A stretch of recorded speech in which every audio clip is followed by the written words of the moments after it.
네, 감사합니다. 우리 오늘 이 새벽에는 하나님이 원하시는 길 위에 서라라고 하는 제목으로 우리 예레미야 6장에서 16절, 30절까지의 말씀을 나누어 보도록 하겠습니다. 우리가 계속 예레미야를 보고 있습니다. 예레미야를 보고 있으면 하나님은 죄로 인한 심판을 말씀하시면서도 끝까지 그들에게 한편으로는 어떤 것을 볼 수 있었습니까? 하나님이 원하시는 소망을 그들에게 두시는 모습을 봤습니다. 그러기 위하여서 하나님은 그들에게 그 소망이 조금 더 커지고 그들이 죄에서 돌이키기를 원하는 마음으로 다양한 모양으로 뭘 하셨습니까? 선지자들을 그들에게 보내어서 돌이켜서 너희가 진정한 회개를 하면 내가 긍휼로써 너희를 그 모든 죄악 가운데서 용서할 것이라 라고 권면하셨습니다. 그럼에도 불구하고 이스라엘의 유다 백성들은 어떻게 했습니까? 끝까지 하나님의 그러한 말들에 귀 기울이지 않고 불순종하는 모습으로 일관하였습니다.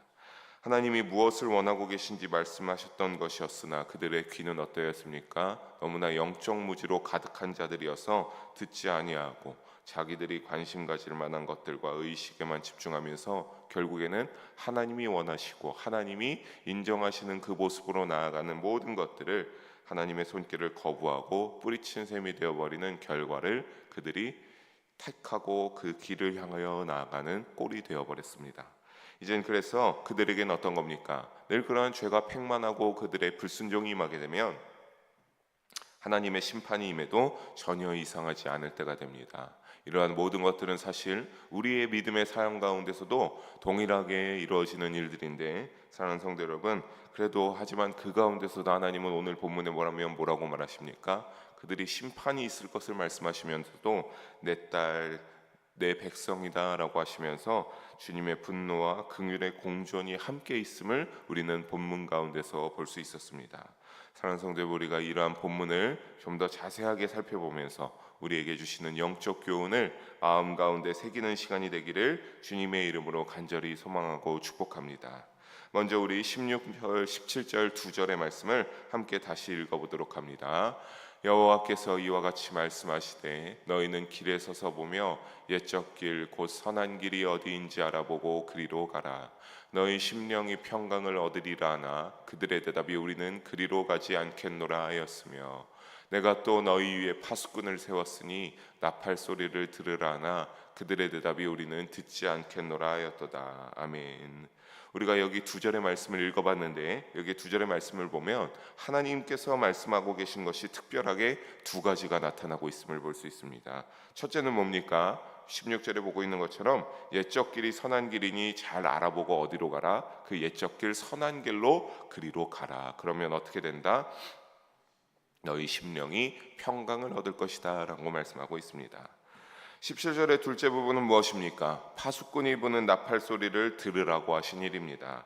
먼저 옛적 길로, 그래서 첫 번째 말한 16절을 다시 보면서 이 옛적 길이란 무엇인가 라고 하면 옛날 이스라엘 믿음의 선조들이 행한 그 믿음의 선한 길을 가리키는 모습입니다. 따라서 그들이 16절에 말하는 이 옛적 선한 길을 가지 않고 지금 서 있는 길은 어떠한 길이다 라고 하는 겁니까? 하나님이 인정하시지 않는 잘못된 길이고 하나님이 기뻐하시지 않는 길이니까 선조의 행위를 본받아서 다시 길을 선택하고 너희가 살아가라 라고 하나님께서 16절에 말씀하고 계신 사실입니다.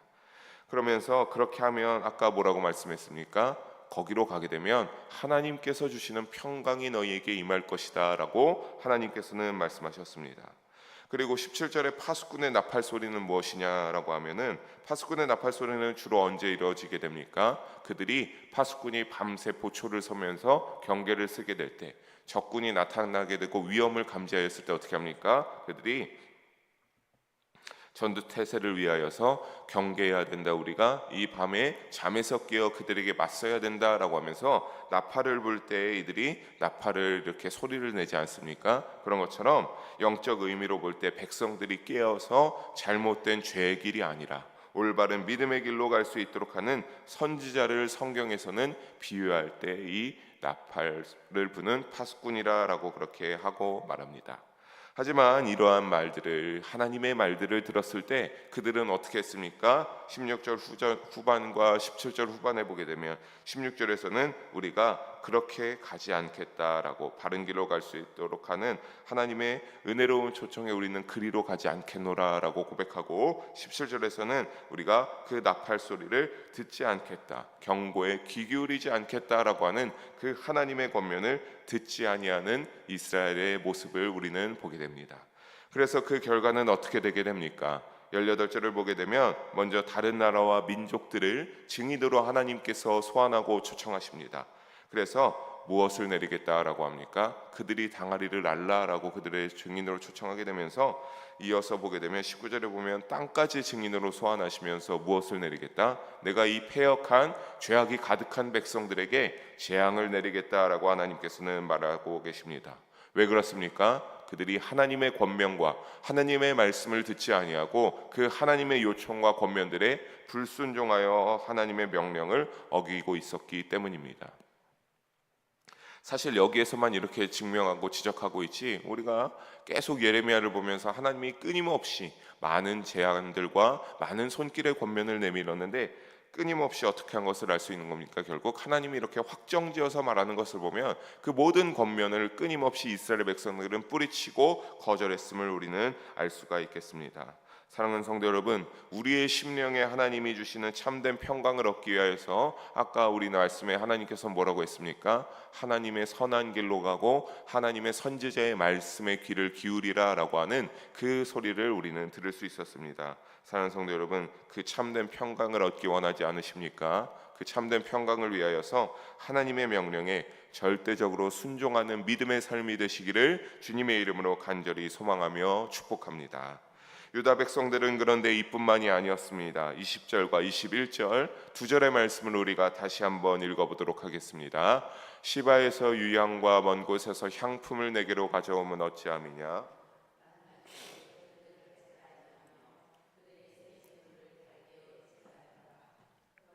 여호와께서 이와 같이 말씀하시니라. 보라, 내가 이 백성 앞에 장애물을 두리니 아버지와 아들들이 함께 거기에 걸려 넘어지며 이웃과 그의 친구가 함께 멸망하리라. 아멘. 본문을 보게 되면 우리 20절부터 보게 되면 시바와 같이 먼 지역에서 무엇을 갖고 왔다라고 합니까? 굉장히 귀한 유향과 향품을 가져와서 예물로서 하나님께 그들이 올려드리는 모습을 볼 수 있습니다. 그렇게 하나님께 그들 나름대로 조금은 다른 새로운 방법의 열정을 하나님께 올려드리기 시작한 겁니다.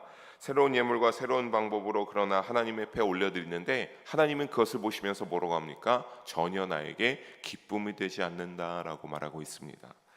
하나님을 향한 마음에 순종이 뭐가 없기 때문입니까? 그들에게는 하나님을 향한 그 중심에 하나님의 합하게 여길 순종의 모습들이 존재하지 않았기 때문에 하나님이 제사를 치러하시는 것이 아니라 그냥 그들의 그러한 마음, 허위 없는 쓸데없는 열정을 하나님은 인정하시지 않음을 우리는 알 수 있습니다.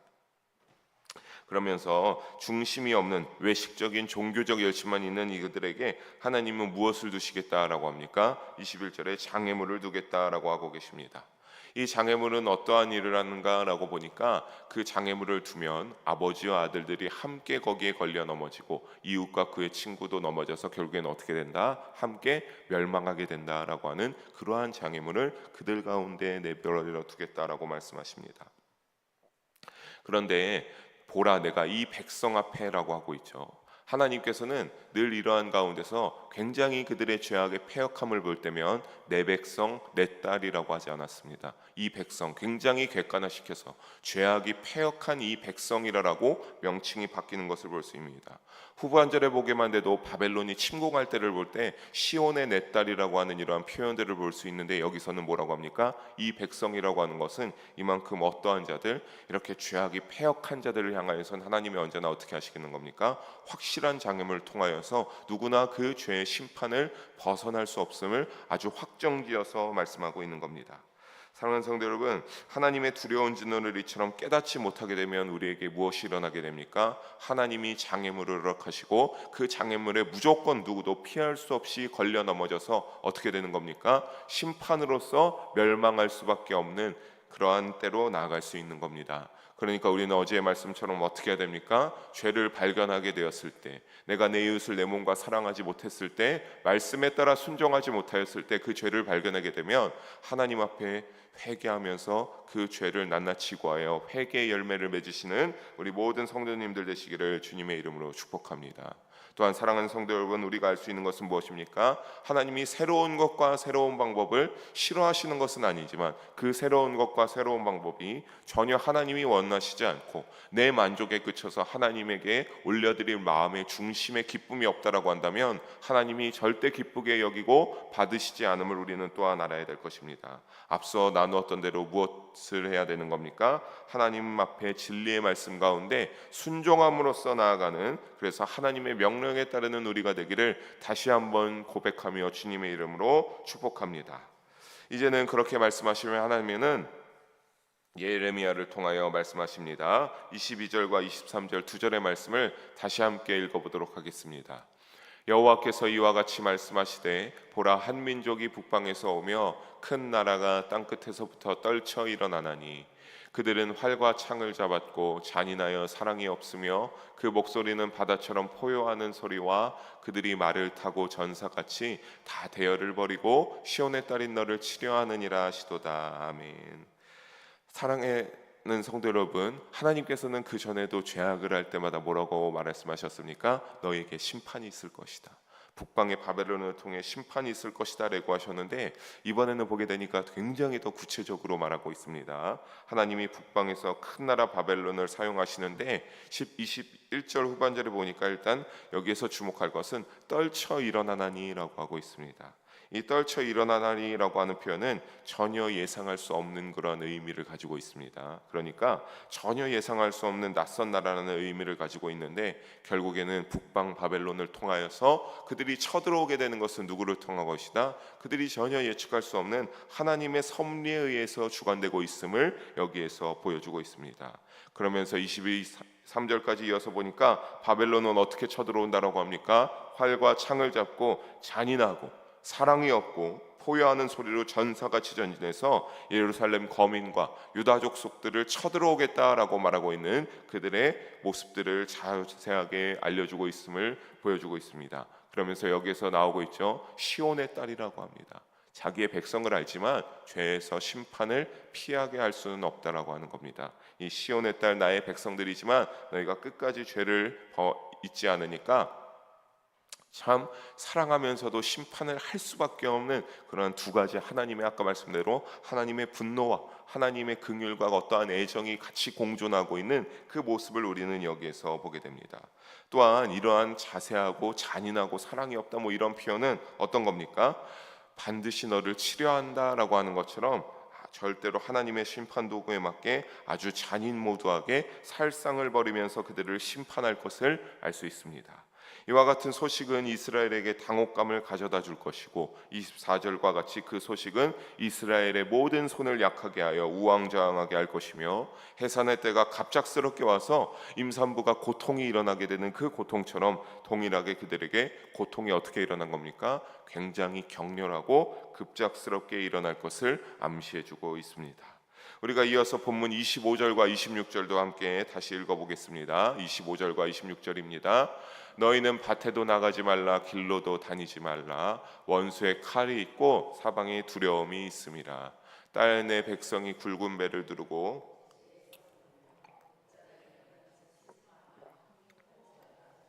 멸망시킬 자가 갑자기 우리에게 올 것임이라. 아멘.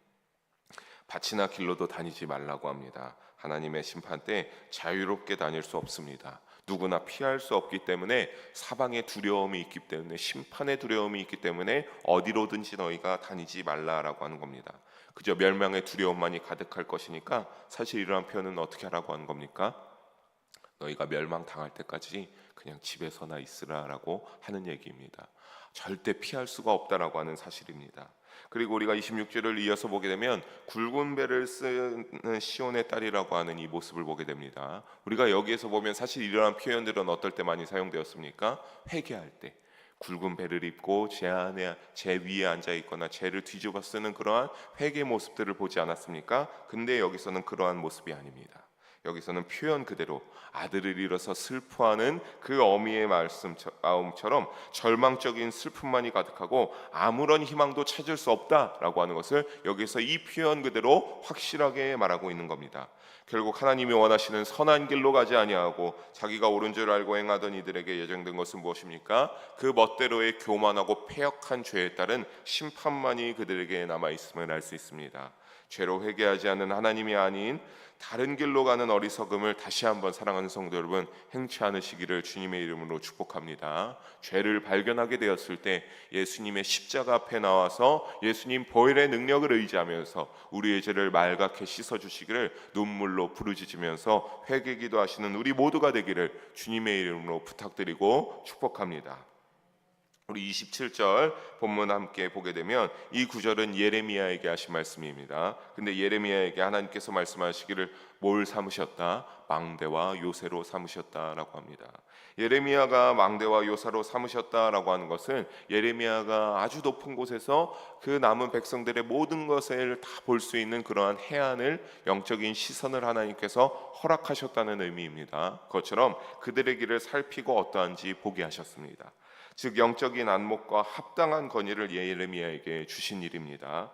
실제로 그래서 예레미야에게 이러한 권위가 하나님께서 허락하신 것처럼 예레미야가 막 바벨론 침공이 점점 임박해 오고 있고 오늘 본문에서도 이제 자세하게 어떻게 침략할 것이 일어나고 있지 않습니까? 이러한 권위를 예레미야가 당시에 몇몇 이들에게 이 권위를 말해서 이 권면을 듣고 순종하여 하나님 앞에 마음을 다하고 회개한 자들은 이때에 살아남았다라고 합니다. 집에서 있음에도 살아남았던 겁니다. 하지만 생명을 보존했으나 무시하고 듣지 아니하던 자들은 어떻게 했습니까?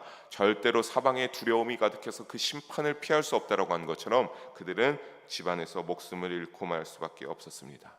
그리고 하나님은 이제 은재련 비유를 통하여서 더욱더 자세하게 말씀하십니다. 우리 마지막 세 절의 말씀을 함께 28절에서 30절 읽어보도록 하겠습니다. 그들은 다 심히 반역한 자며 비방하며 도련하는 자며 그들은 놋과 철이며 다 사악한 자라. 풀무불을 맹렬히 불면 그 불에 납이 살라져서 단련하는 자의 일이 헛되게 되느니라. 이와 같이 악한 자가 제거되지 아니하나니 사람들이 그들을 내버리느니라 부르게 될 것은 여호와께서 그들을 버렸습니다. 아멘. 결과적으로 뭐라고 합니까? 버리는이 되겠다라고 하는 것은 버리겠다라고 하는 겁니다. 그들을 다시 품지 아니하겠다, 버려버리겠다라고 말씀하십니다. 여러분 여기에 보면 은이 나오고 있죠. 은. 고대 사회에서 은광석을 재련할 때는 납을 함께 넣었습니다. 그 풀무불에 납을 함께 넣어서 뜨겁게 가열했습니다. 그러면 불순물을 품고 납은 가라앉게 되고 순수한 은만의 결정이 남아게 되게 되어서 그 은을 거래하게 되는 아주 고귀한 그런 비싼 은으로 거래됐습니다. 근데 이들에게는 어떻다고 합니까? 지금의 이스라엘 남은 유다 백성들과 예루살렘 거민들에게는 근데 뭐가 많다? 놋과 철이 많은 사악한 자라라고 하는 겁니다. 이 놋과 철은 구약에서 주로 죄를 표현하는 데 사용되는데 여러분 이 불순물이 많으면 어떻게 되겠습니까? 그러면 풀무불에 뜨겁게 가열해도 이들이 잘 같이 걸러져야 되는데 그 전에 너무나 많으니까 걸러지기도 전에 납이 다 녹아버려서 없어지기 때문에 오늘 말씀해 보니까 뭐가 필요 없다? 단련하는 자의 일이 헛되게 돼버린다. 그들은 이렇게 할 필요가 없다라고 하는 사실입니다. 너무나 죄악이 가득하여서 그 죄악을 회개하는 이들이 될 자가 아니어서 결국에는 그러한 자들은 어떻게 된다? 내버린 은이 되어서 심판의 최후를 30절에 받게 될 것이다 라고 하나님께서 말씀하는 겁니다. 그런데 이 납과 같이 풀무불에 뜨겁게 단련되어서 그렇게 쓰게 됐을 때 은이 순수하게 나오게 되면 그 사람들은 어떻게 된 겁니까? 하나님이 이 풀무불에서 단련하고 정결한 믿음이 되게 되면 하나님이 건져서 구원의 자리에 이르게 하시겠다라고 하는 것을 우리가 역설적으로 또한 알 수 있겠습니다. 결국 그래서 이들은 내버린 은이 되어서 하나님의 심판의 최후를 맞이할 것이 될 것이고 은혜에 해당되는 아주 순수한 은혜에 해당되는 예레미야의 아까 말씀드린 권면을 받아들인 자들은 어떻게 되는 겁니까? 의인에 해당되는 자여서 구원을 받고 그렇지 못한 자들은 악인들은 버리심을 알 수 있겠습니다. 사랑하는 성도 여러분, 결국 말씀을 정리하면서 심판하시면서 하나님께서는 순수한 은과 같이 재련되어 나올 믿음의 의인들은 어떻게 하심을 알 수 있습니까? 하나님이 반드시 구원하심을 알 수 있습니다. 담임 목사님께서 남은 자들 시리즈들을 하는 것도 그러한 의미와 같습니다. 여기서는 다 심판하고 많은 이들이 죽긴 했지만 우리가 알 수 있는 것은 무엇입니까? 그 가운데 은과 같이 나아가는 아주 정결한 자들은 소수일지라도 분명히 남아 있었고, 하나님은 그들을 통해서 나중에 어떻게 하셨다? 창대하게 그들의 민족을 다시 복구하실 때 사용하셨다라고 하는 사실을 우리는 너무나 잘 알 수 있습니다. 여러분, 이들의 패역한 모습들은 무엇입니까? 하나님의 말씀을 오래되었다 여기며 자기 눈에 좋은 것들만, 새로운 것만 찾았던 이들은 결국 하나님이 기뻐하시는 길에 서지 못해 버려지는 모습을 알 수 있습니다. 늘 기회를 주시는 하나님께서는 하나님이 원하시는 믿음의 길 위에 이들이 돌아오기를 원한 것처럼 우리도 어떠하기를 원하십니까? 여러분, 우리가 죄를 회개하고 하나님이 원하시는 믿음의 길 위에 오시기를 간절히 원하십니다. 그건 바로 어떠한 길입니까? 오늘 우리가 읽는 이 모든 성경의 말씀이 기준이 바로 그 하나님이 인정하시는 진리의 기준이 되는 것을 길임을 잊지 마시기를 주님의 이름으로 부탁드립니다. 여러분, 말씀에 따라 하나님이 원하시는 길 위에 늘 걸어가는 우리가 모두 되어서 그 가운데 단련받고 고난과 힘듦이 있으나 순수한 은이 되어서 하나님께 인정받는 믿음으로 나아가는 우리 모두가 되기를 주님의 이름으로 간절히 소망하며 축복합니다. 함께 기도하시겠습니다. 사랑의 하나님 아버지, 오늘도 귀한 말씀 나누게 하심을 감사합니다. 하나님, 우리의 죄를 직면하게 하여 주시고 그 죄를 직면할 때마다 예수님의 십자가를 생각나게 하여 주시며 그 보혈의 능력을 의지하게 해 주시며 우리의 죄를 빠짐없이 주님 앞에서 회개할 수 있게 하여 주시옵소서. 그래서 늘 주님이 원하시는 선한 길 위에 서가는 우리 모든 영의 성도님들 한 분도 빠짐없이 되게 하여 주셔서 그 길이 선한 길이 될 수 있게 하여 주시고, 살얼음과 같은 길이 되고 너무나 고난과 어려움이 있을지어서 우리가 삶 가운데 고민과 헷갈리는 일들이 있을지라도 주여 오직 믿음으로 단련되면서 주님을 바라보면서 주님 앞에 정직하게 나아가는 정직한 순결한 은으로 되어서 나와서 구원의 길에 선한 길에 참여하게 되는 우리 모두가 될 수 있도록 주님과 함께 하시고 인도하여 주시옵소서. 감사드리며 사랑이 많으신 우리 주 예수님의 이름으로 기도합니다. 아멘.